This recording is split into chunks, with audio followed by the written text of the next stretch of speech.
So might as well call this select board meeting to order on May 18th at 6:34. And as usual, we start with public to be heard. Is there anybody on Zoom that might be there for public to be heard? And this is for anything that is not on the agenda.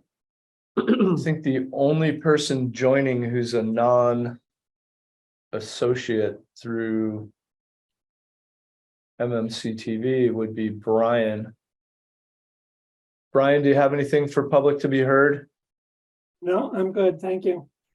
Great, thank you. Okay.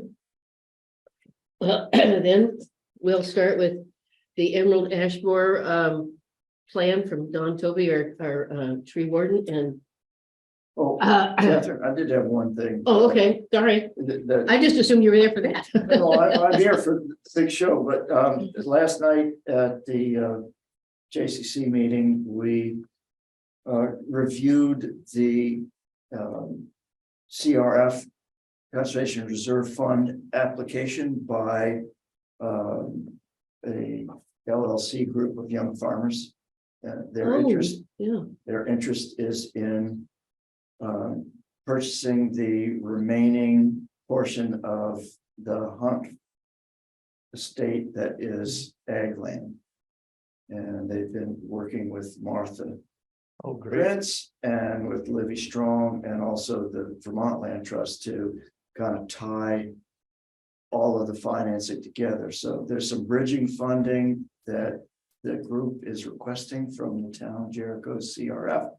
So I'm wondering, when is the appropriate time for them to schedule a presentation to you that we would then follow up with our recommendation based on what we talked about last night? Well, I would think, based on the original, what I remember, is that you would actually review it first and then send a recommendation to us. Okay, And then they can present to us and then we can, say this sounds good. okay. So that presentation of our analysis, does that have to be at a warned meeting like tonight? Or can I just submit our decision or our recommendation just electronically to Well, John and you guys? you would, if it was, you decided on it and made a decision at a warned meeting, your regular meeting, then, and you agreed, your group agreed that, oh, this sounds like a good thing, we're going to fund them X number of dollars. Then send it to John, he puts it on the agenda, and then there's a presentation as to why we might want to do it. I got it.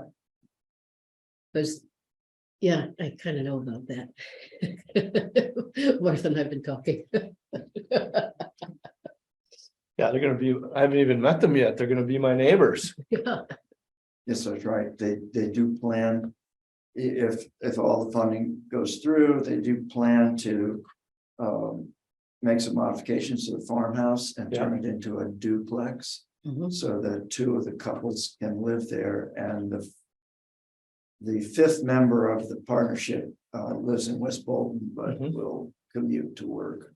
Cool. That's the basic Yeah, model right now. it's an exciting idea, and they've been helping her clean out the barns and the property and things like that as well. I mean, they're very excited about what they, and I guess the land trust has been working with them as, as you said, the major land trust has been working with them. It's kind of a cool idea if it works, Yeah, because we could use, I mean, based on Anson Tibbetts' opinion pieces that he's been putting in lots of different papers about how much we need to do much more agriculture and support our farms in state and put more money to them, things like that. It goes along with the plans that Anson Tibbetts has been putting in, because it was 2 weeks ago, I think, in the Williston paper, he had a big op-ed about farming here in the state and supporting it and the ag department and things like that, so that we have much more, goes along with the food hub, more resilience. Yes. Sorry, I just didn't sure that. Okay. Thank you. Well, I mean, there's so many exciting things happening, but this presentation, is pretty impressive. I mean, so thank you very much for what has been put into there. It did take some time to put together. Yeah, and But, you know, I did have some other examples to look at to kind of get some Yeah. Put up ideas. to the microphone.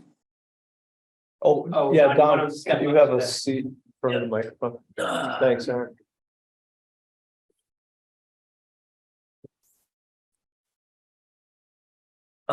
Yeah, so as I Don, was do you want to saying, just state your name for the record? yep, Don Toby, Jericho Tree Warden.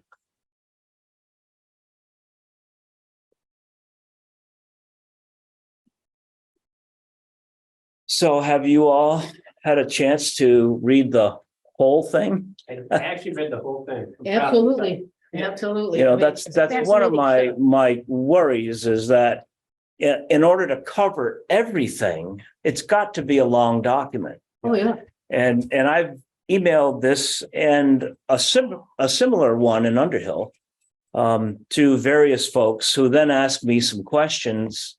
And I'm like, I know you didn't read it because, you know, on page 13, there's your answer.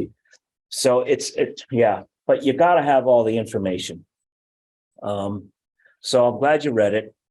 yeah, in fact, because it is such a significant document, it is important for us to start planning. Yeah, And we need to prepare the public for it. Now, right. because they're gonna be, you know, they're gonna see lots of trees, they're gonna see an increase in the budget. Yeah, But, you know, go along with that, I was wondering, because we have to do hydrologically connected roads and that requires sometimes taking down trees and stuff. mhm. Is it useful to partner then the ash inventory at the same time you're doing one of those hydrologically connected roads? I think they're different enough. Because they're looking at trees anyway. Yeah, If they happen to see an ash or something like that. yeah. That you haven't. You know, inventoried. if they were doing that and wanted to also inventory the ash at the same time, they probably could. They would need training from me or someone else on how to use the ash app. There's an app that the state has provided that we use to do the inventory. And it makes a GPS point of where the tree is located. And then you enter some basic information. You know, I put it in Yeah. here. So you've got basically the diameter of the tree in 3 different categories. You know, where is it located? Is it in the town right of way? Or is it maybe in a utility right of way, which very often overlaps with the Right. town right of way? So even if a tree is in the town right of way, if you look up and see a power line there, then you know it's also in the power line right of way. And I would like to defer those tree removals to the utility companies. And we've Yeah. seen Green Mountain Power has been in Jericho already doing some of that. I think was last summer they did Barber Farm Road. Yeah, I'd seen some cut. Yeah. So Yeah, I was Mike- just wondering because, you know, because it seems like, you know, as you talk about 62 miles, you know, of road that we've got to look at, you know, and you've got all the different members of the Emerald Ash Borer Committee. If it wouldn't save time, if the road crew, you know, when they were working on hydrologically connected road and doing some of the tree removals, that they could look for ash and save some time for another, you know. yeah, But you don't have to take Yeah. it down, you just, as you said, look for the utility line and wait for the Mhm. utility company. yeah. So when the inventory is done, we should have a pretty good idea of how many trees the town would be responsible for having to remove versus trees that we would hope the utility companies would remove. In some places, the telecommunications lines are on different poles than the power lines. And the power companies have been really good about maintaining their rights of way. In my experience, though, the telecommunications companies don't do anything as far as clearing around their right of ways. You know, we see after storms, you see trees laying on the telephone lines and they'll lay there for a month before someone comes to remove it. Generally, that doesn't cut your telecommunications though, like when a tree hits a power line, it short circuits it and you lose your power. So it's a little more critical. Yeah. So what I'd just like to do tonight is answer any questions you folks might have and introduce this, which is what we've already done. I believe we were one of the last towns in Chittenden County to get this done. And I would, the preparedness plan. I think Bolton might be the only other town that doesn't have one yet, or maybe St. George or something. So most towns already have one in place and have already started doing some removals. I kind of wanted to put it off a little bit because I wanted the power companies to take care of, trees that are in their rights of way, which if we just ran out and started removing trees, we might be spending too much money. We should let them do theirs and then do ours. And I think I can work with the tree silviculturalists for the power companies and figure out where they've done, and we can kind of any future tree work we do, we can coordinate with them and maybe do the places they've already done, like Barber Farm Road.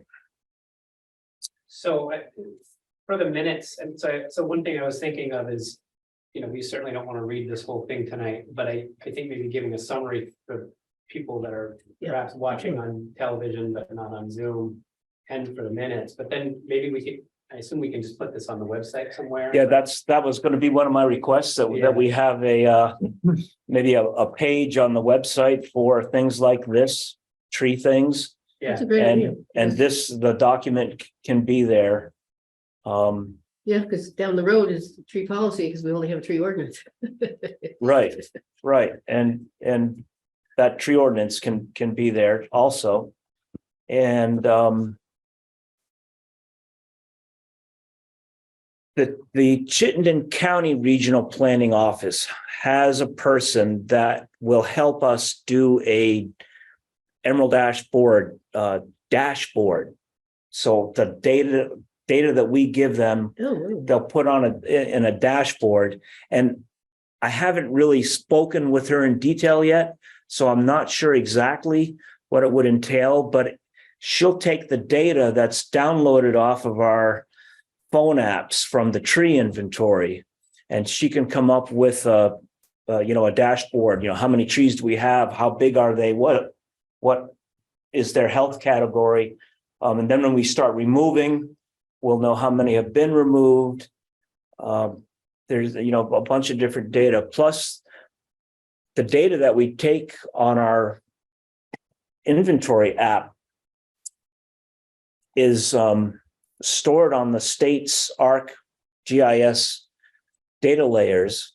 And when you go into the ANR environmental interest locator, you can download the Emerald Ash Borer layer and zoom into your town, and all of the ash trees will appear as dots where they are actually located.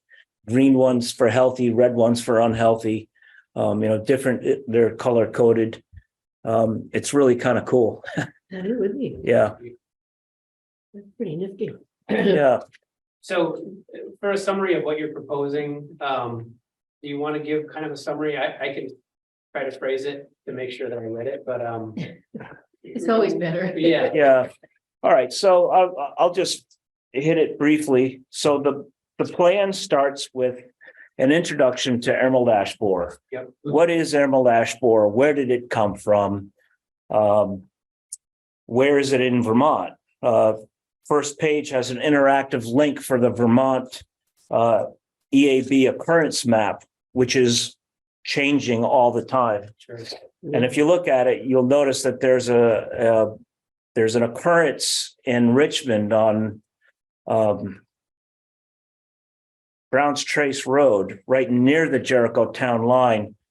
So if then they draw a 5-mile radius around each one, and Jericho falls completely within one of those Yeah. radii. So it's a pretty good chance it's here or going to be here soon.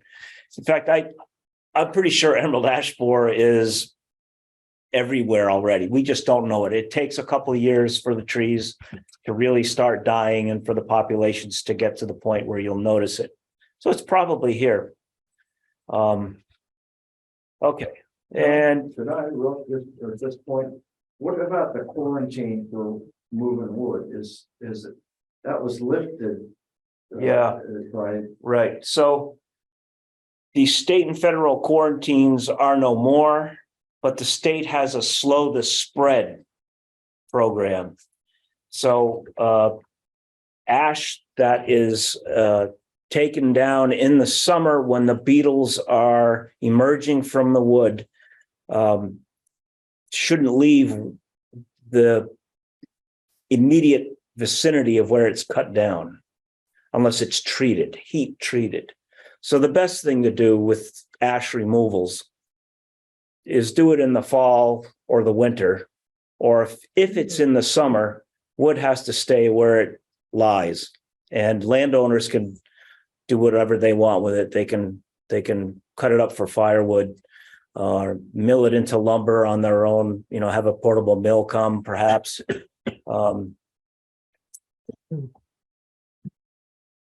Yeah, that's, and that brings up a point too. Trees in the right of way, the town right of way belong to the landowner first, who is the adjacent property owner with the road frontage.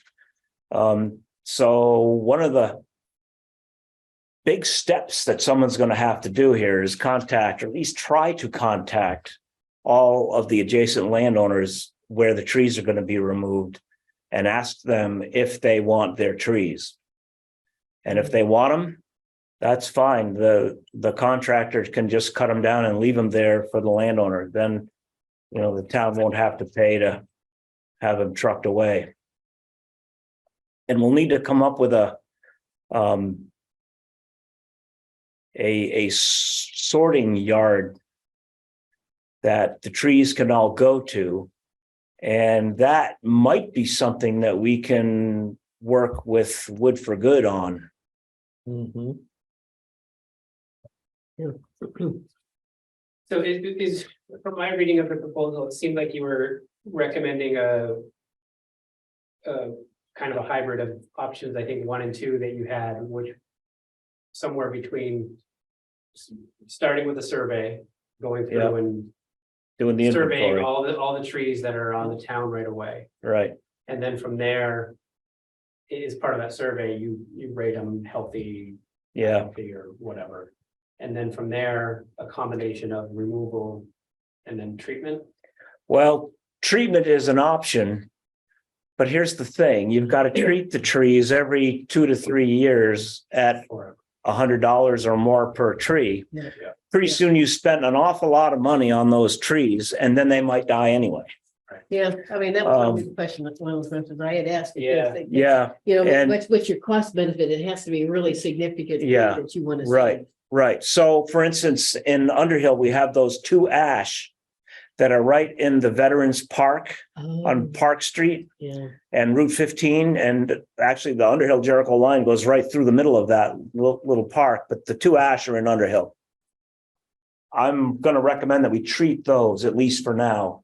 And I was wondering, what about the ash by the library in Jericho Center? You had mentioned something about having that taken down. Is that something that's in the way and we want to take it down? I think it is. It's right next to that little shed.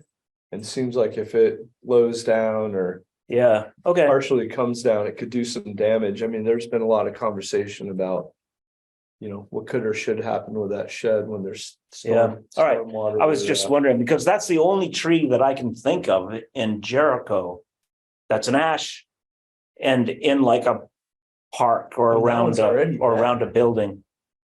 I think that one's already dead. Maybe it is. Yeah. I thought, okay, If I'll it's the go one- look if at it if We're again. talking about. I didn't the think it same was one. dead last year. I didn't think it was dead when I looked at So it maybe last that's summer. one of the first trees to look at then. So, Yeah. so just to be clear, was it the one that was, so. if Right you're at the face- bottom of Bulger Hill. Right, you're facing the town library.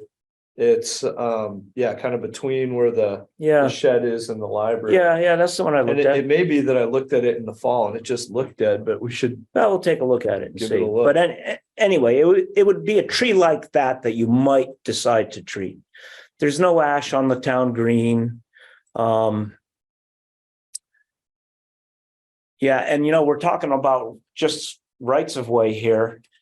Jericho also has Mob's Farm and the waterworks, Yeah. which I know some townspeople call something else, but we've always called it the waterworks property where all of the old wells are. Yeah. And then of course there's Mills Riverside Park that has lots of trails. It would be good due diligence to also inventory the ash that are right near pavilions or hiking trails in these parks as well. Probably not as high a priority as doing the roads, but it ought to be done.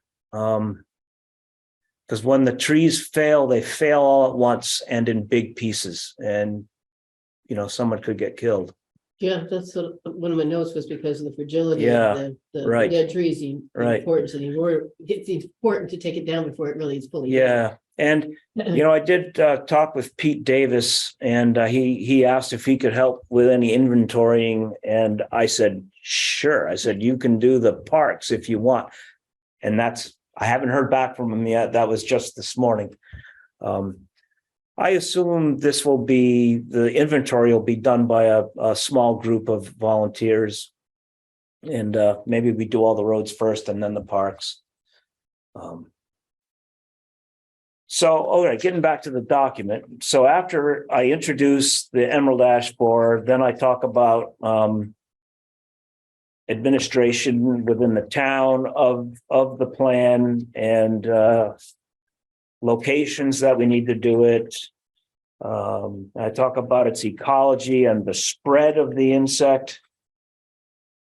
Oh yeah, I have a section on how to identify an ash tree. That's pretty important. Yep.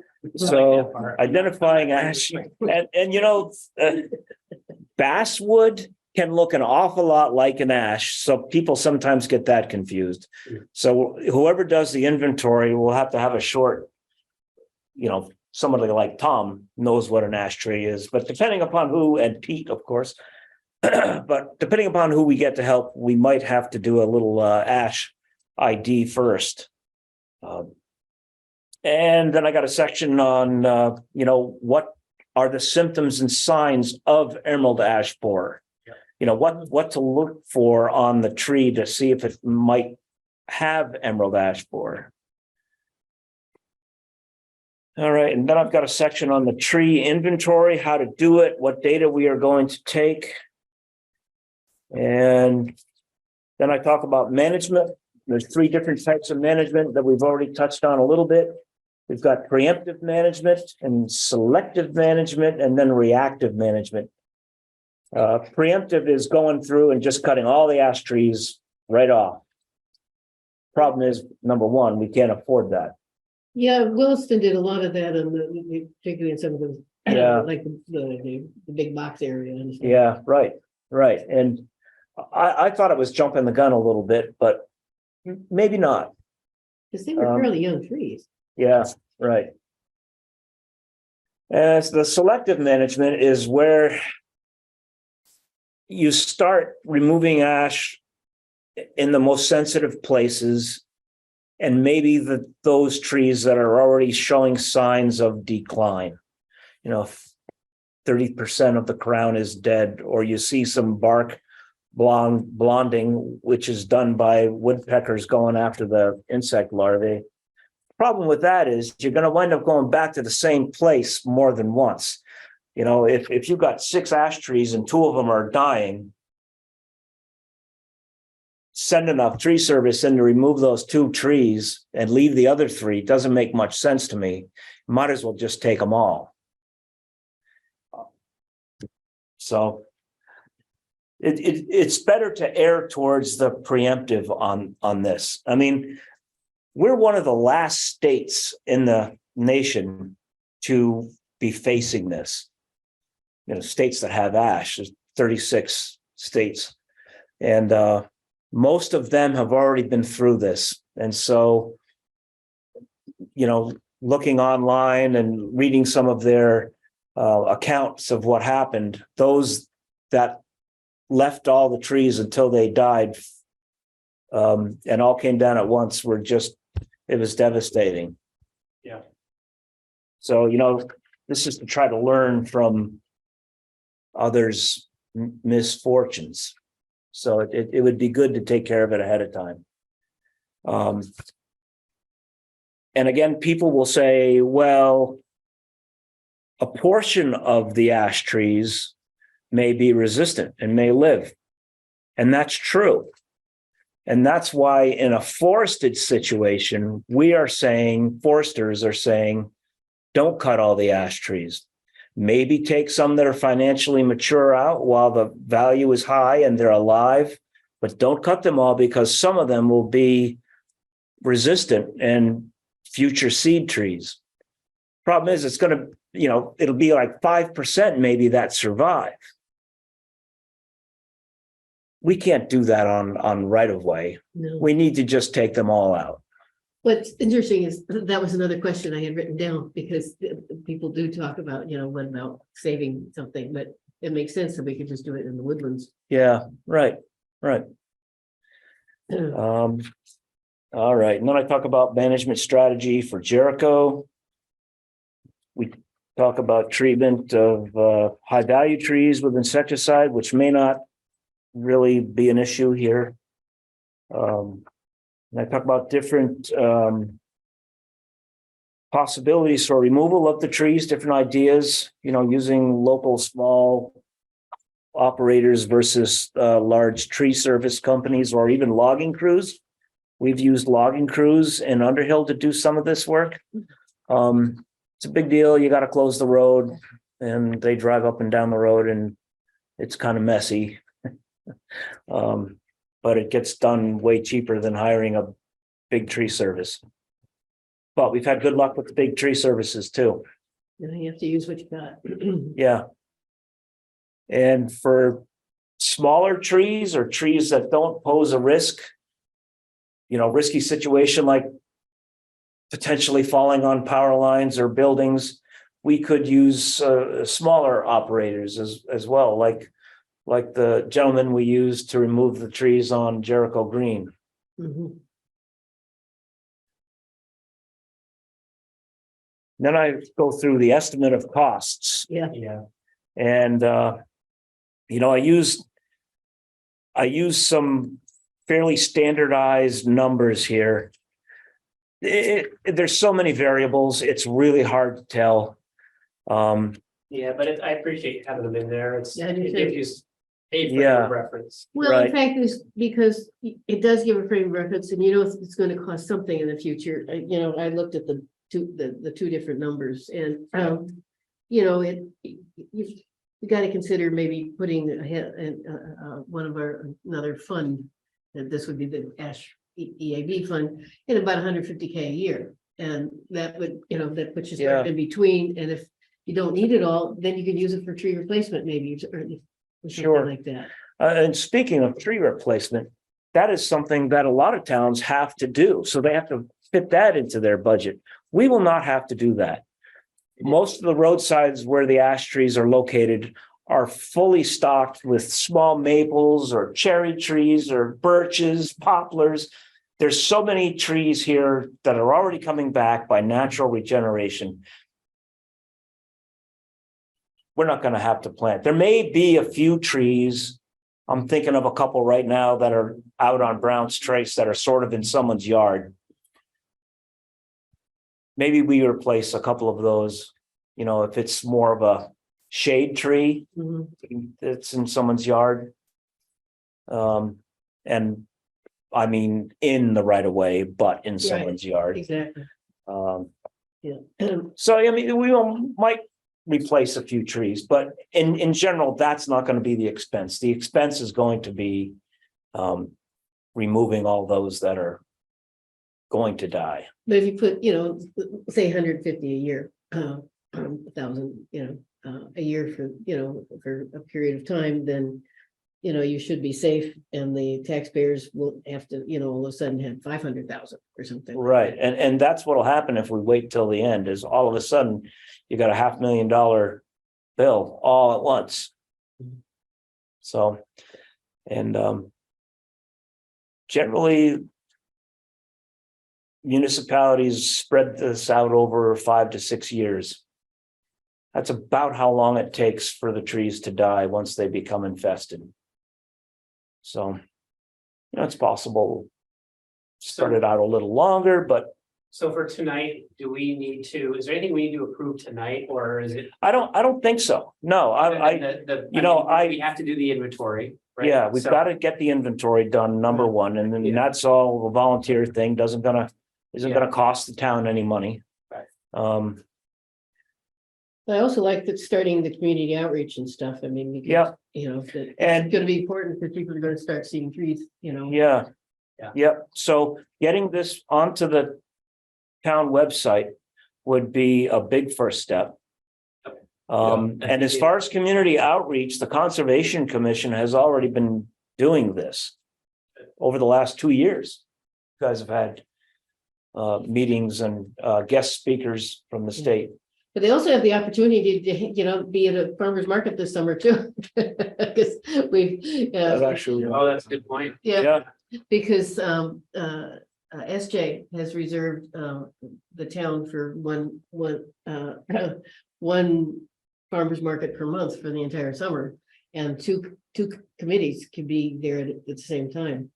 We're already penciled in for June 8th. Oh, so you're on top of it, Tom. I figured you Yeah. might be, but in case you hadn't, I thought. Oh, it's on top of me. So there's all kinds of Emerald Ash Borer literature out there Yeah. that, do you guys have that? We only have one document that's on the Conservation Commission link at the Yeah. town website. Okay. There's more, and I'm sure we can get them from Joanne Gartner or somebody. Okay. Yeah, that'd be great if So, there's something that yeah. people can tangibly have at Right. the farmer's market, stuff like. Yeah. Yeah, I'm scheduled for July 13th. and Don, if you don't know, Sabina is currently managing the website. Oh, okay. So I can make sure she gets a copy of the plan and. I think I already emailed her one. Oh, Ask that's right. her, ask her That's if right, you got did, it. she was on the feedback list, Yeah. so. Yeah, I can circle back to her and ask that she publish it. Okay. I need to put the hazard mitigation plan up too. Yeah, so actually on page 18 is, I have a review of the ash management plan recommendations. So if you want to just a quick overview, go to page 18. Oh, but actually, that should be in the minutes. If you want to just walk us through, that way it's all on, MCTV and in the minutes then. All right, would you like me to read it? Yes, please. All right. Review of the plan recommendations.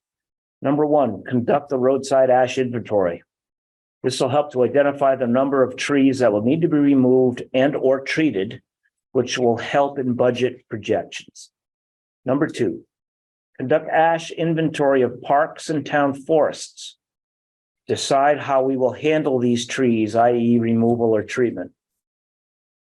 3, identify and or set aside monies to fund this and develop a line item in the town budget for this work as it will last several years.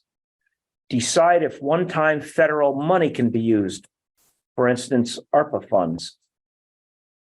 4, have Conservation Commission continue with occasional EAB public awareness events. Have the tree warden post information on Front Porch Forum and the town website. And select board address the topic at select board meetings as necessary. Well, we're doing that now. Number 5, implement a plan to preemptively begin ash tree removals in the town road right-of-ways over a period of the next 5 years. 6, implement a plan to begin removals and or treatment of ash trees in town parks and forests. forests will only have trees treated, removed that are near trails. Insecticide treatments will need to be started in advance of EAB infestation. Other ash trees within the forest will be left alone. And again, there's going to be a lot of pushback. We talk about insecticides, there always is. Yeah. So for the record, I don't think we're really going to need to do any of that. But it's an option to save an important tree somewhere if we so choose. Number 7. Advise private landowners to help them understand how to deal with EAB and the ash tree die-off. Trees on private property that are deemed to threaten public good can be removed by the town with the guidance by the tree warden, who will work with the landowner on a case-by-case basis. Hopefully there won't be much of that. Number 8. Ash trees within the state right-of-ways, such as Route 15 and 117, will not be the responsibility of the town. And we should develop contacts with the state level to inform of hazard trees that pose a threat to public safety. And that's easy to do. Thank you. Are you going to want to have a formal committee put together for this? Because that's the number 12. Yeah, that's kind of what I had outlined here. The next page, 19, is are the folks who I thought would comprise the Emerald Ash Borer Preparedness Committee. And I list the whole Conservation Commission. It's possible just the chair of the Conservation Commission could be part of the committee, and that person can report back to the committee. But it wouldn't be bad to have everyone on of the Conservation Commission. Looking through the names of the people there, they all have something to offer. And I was thinking it'd be good to have the road crew foreman, Adam, because we'll probably be asking Adam to do some things. And I'd like to have him kind of involved from the start, so it doesn't come as a surprise someday when we ask him to remove some trees or pick something up. And the select board, of course. And Pete Davis as part of as the Mobs Farm Committee. And I was thinking Livy Strong, I have sent her some materials, but haven't heard anything back yet.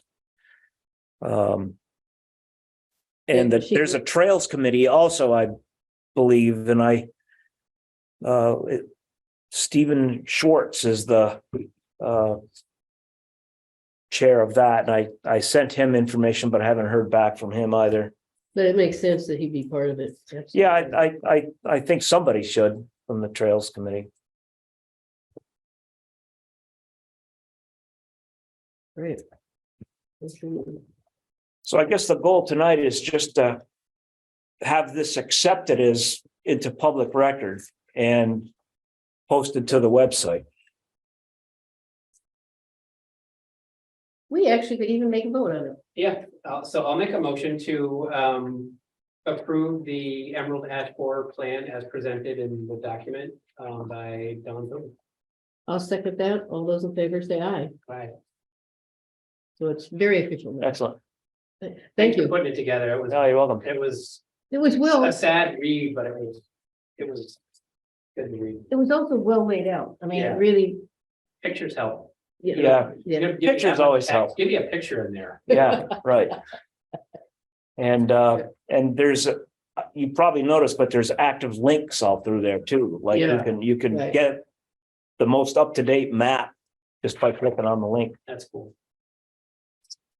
And I have one extra copy of the roadside ash inventory tool guide. Do you and Sabina want to have a hard copy? I can make more too. No, we could take care of it.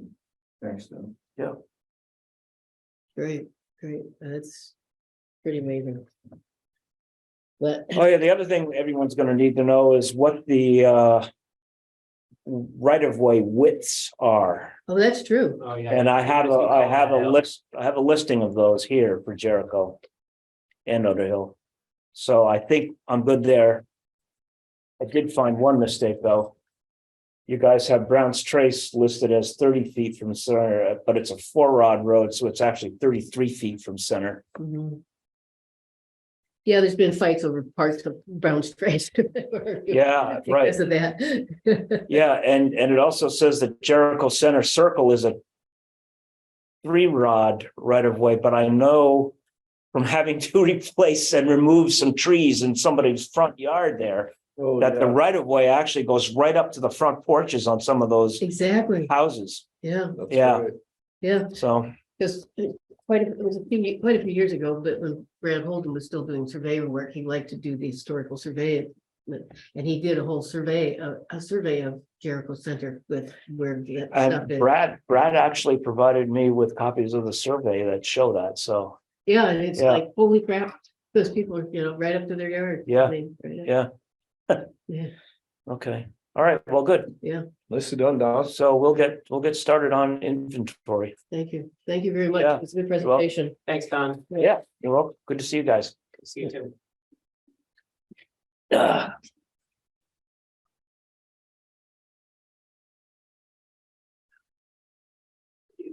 All right, next is to review. New Brown Trace for road, 90% of the people do not. Huh? I know a couple of things. No, you know a lot of things. That's one most don't know, but I know. Yeah. Well, you know a couple of things, too. All right, we need to review and consider appropriation funding for altogether now. Are they here? Because They are not here and they did not submit. okay, because it's And not in our packet, yeah. Yeah, I tried to reach out to them again yesterday. I reached out to their advisor, Jason, and I don't know what's going on. Okay. So we'll move beyond that and consider it at another time. Yep. We'll review and consider the sheriff's contract for FY 24. And like everything else, it's a little more expensive. Yep. However, the interesting thing is, I mean, even though it's an additional $200 per week more than last year.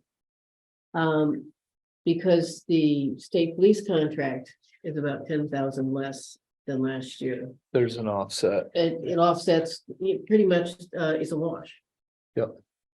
So I mean, for the taxpayers, that's a good thing. And the other interesting thing is because it's all traffic enforcement on public highways. I mean, that traffic enforcement to me means more than just speeding. So if we actually work to get that no parking ordinance. If there's an issue in the areas, we certainly can go and get parking tickets. Right. And since we seem to have, unfortunately, people are not being nice when it comes to parking at times In a couple places. in a couple places. So You ready for a motion? certainly, I'll make a motion to approve the sheriff contract for fiscal year 24. why don't you give some numbers? Oh, gosh. Yeah. It's $65 per hour, but not to exceed, to 40 hours a week. Yeah, for $65 an hour and not to exceed 40 hours per week. I'll second that. All those in favor say aye. Aye. There we go. Move on. Eric, can you hand this to Catherine for signature? Okay. Okay. Okay, we'll take a few seconds while I sign this. That way it's done. We don't have to worry about it. I get out the papers. All right, yeah.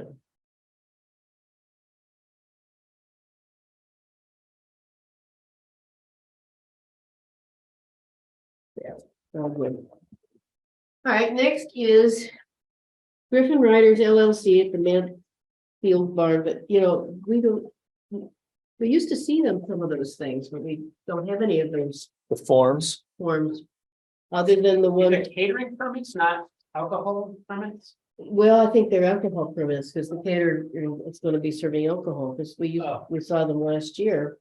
I mean, just because it's nice to see whether it's a wedding. Oh, here Well, comes actually- Jessica. If you look, oh, there's Jessica, but if you look, Catherine, on the back of Paula's email, Yeah, there's a list of the application and the application. yeah, I type. saw that, but it's just kind of fun to see whether it's a wedding or. Yeah, yeah. Oh, you're on the liquor license now? Yeah. Oh, okay, perfect. Yeah, yeah, I mean, it was, you know, it's none of our business, but. They are all weddings, the 3 dates. Okay, And so, they all meet the occupancy and the hours of operation. So, Little to no detail that comes through the portal. Like, Oh. I think you have like a little printout. yeah, we just have a check that says it's okay, but, you know, yeah. All we have is this. Oh, right, yeah, so that's the little printout. Yeah, but there's, so, you know, like last year, we did have the hours, you know. Well, it was a paper application last year, So so it's you all, don't get anything then. well, I can view it on the portal, but I can't print it. That's bizarre. And the outside consumption permit. We I haven't d- gotten that one yet. They're gonna do that separate. Oh, I did print that one, and you can see how it has There's no information. no information. It's just really bizarre. Yeah, I mean, that one's separate. It's different. so, I mean, it's just, so I don't know if it's important for people to know what the hours, because we would often do the hours on those things, you know, Oh, in the motion? in the motion. Yeah, I think we did. Yeah, we did the date and the hours. I don't remember doing the hours. I remember being able to read the hours, but Yeah. I don't remember exactly. Yeah, how you're they right. were. Maybe we just read them. Yeah, I don't remember how we read them. So anyway, since we don't have it, we just approve they have their little check for their 520. You just make the motion for the Mansfield Board one. Okay, so I'll do the first 3 and then we'll do the 4th one separate, I Yes. assume. Okay, so we'll make a motion to approve the catering permit. Well, I'm approving the alcohol permit, right? It's called a catering permit because it's a caterer that's serving the alcohol. Okay, so to approve the catering permit, which includes alcohol for the following dates, May 27th, 23, June 2nd of 23, and June 18th of 23, all for Griffin Riders LLC at Mansfield Barn. I'll second that. All those in favor say aye. Aye. Now, the other one is an outside consumption limited permit. So my big question on this one is, do we have any weigh-in from Chris? Yes, so It doesn't say anything on it. I copied Chris when I sent it to, Right, but we don't have anything from Chris, he did email back. because that's gonna be important, because the question is, does this outside consumption require anything from, Chris or the DRB? Yeah, he did That's email back, all set, Yeah, because I saw that he was copied on it, but I didn't see anything from Chris, so that was my big question of the day. my guess is it was yesterday, he was here He yesterday. was not here yesterday. He hasn't been here since Tuesday. Oh, so he's not feeling well either. Actually, I think he was here yesterday. No, yesterday was Wednesday. But anyway, I mean, I think it's an interesting concept, and where he wants to put it and stuff, but we need to make sure that, it Do you doesn't- want me to print out the email from Chris? If he answered you, He did. oh, good, Yeah. yes, Yeah, yes, I we need that, Okay. because we want to make sure that, So you're just making sure that that request falls inside of what they're allowed to do as for the zoning permit. right, exactly. And so we'll just wait on that a minute, then, well, she takes care of that, and we could start our select updates or just kill time. What do you want to do? Do you want to start? Well, I can do some, Yeah. I can do some more perfunctory updates. So Okay. we do have the town road right of way occupancy request from Vermont Electric Co-op.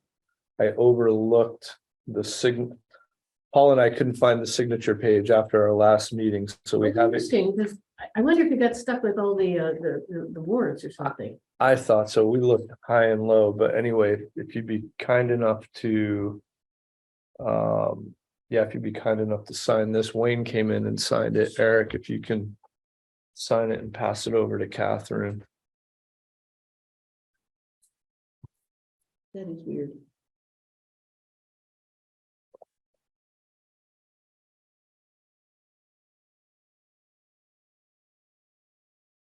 And then my next point of business is the loan agreement with the Vermont Bond Bank for the Vermont State revolving fund. So this is for the funding for the wastewater feasibility study and the associated work with that. So this is all. It probably should be in an agenda item, Oh, okay, because it is a big dollar figure. gotcha. Okay, Is there something we have to approve for it? Well, technically, way back when we approved the applying for it, but now that we've gotten it, we should approve, because it's a bond, even though okay. it gets reimbursed. Oh. I think that's And it just to needs, say, it requires Wayne's signature and it'll require the town clerk. Is it the town clerk or is it just says notary? Yeah, it requires. yeah, except that Chris hasn't said that fits the, did he? Yeah, at the very top. From Jericho, from Chris Flynn.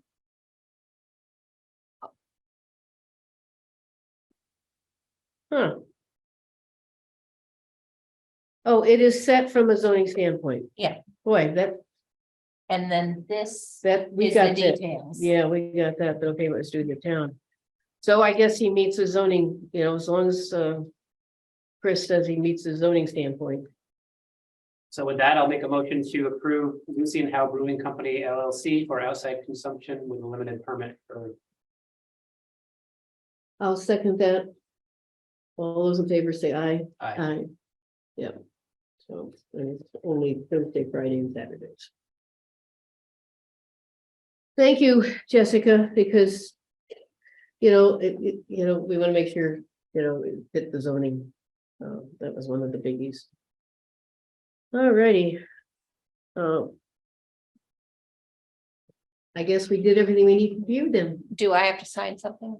Well, I think we're gonna wait. Because it was not on the agenda. What? The revolving loan fund. Because it's $125,000 and, for transparency. Oh, And yeah, For transparency, it should be an agenda item. Yep. Because then people can, we talked about it, we had a presentation, it was a couple of years ago now. And then we thought it was a great idea, it's a revolving loan fund, we sign it, but then it gets reimbursed, actually forgiven. wait, what is it again? so this is for the, this is funding for the wastewater Oh. feasibility work Okay, and ensuing, ensuing hopefully some. Yep. Design engineering. yeah, I just missed that part. I kept hearing revolving fund, I just didn't hear what it was for. Yeah, it's nice that right now they're funding in that system for reimbursement of these things to get started, because they realize that that's one of the big impediments to affordable housing in particular is wastewater, as well as clean water. Both, I don't know if the drinking water fund is doing the same thing, but I know the wastewater is doing it, and they also have significant funding for actual construction for a while. Sorry, guys. I No just, worries. just want to make sure, because it's a That's big okay. dollar figure. Well, Wayne needs to sign it too, and Yeah. he's not here. Yeah, he's looking for it. He said to getting better. So anyway, So you're all set. we're all set. Yeah. Thank Thank you. you. Thanks, Jessica. So other updates? Oh, I think the only update I had was the communication union district has been interviewing companies and consultants to shepherd through the county's plan for fiber installation. And the way it's seeming to turn out is that the expectation was that the communication union district was going to hire an executive director. It's now appearing that given the projected amount of work and the types of responses we're getting to the RFP, that it may be that well, at least the two companies that have been interviewed to date are sort of one-stop shopping. They do project management, they negotiate, they do fiber installation. So it's kind of a potentially a whole enchilada scenario, but they will designate a preferred vendor to function in that role, and then the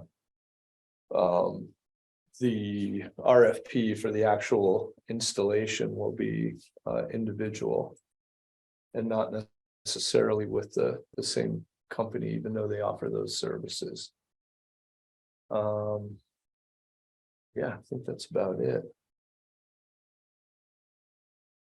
That's terrific. Yeah, I mean,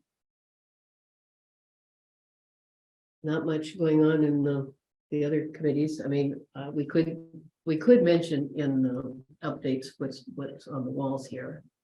Well, yeah.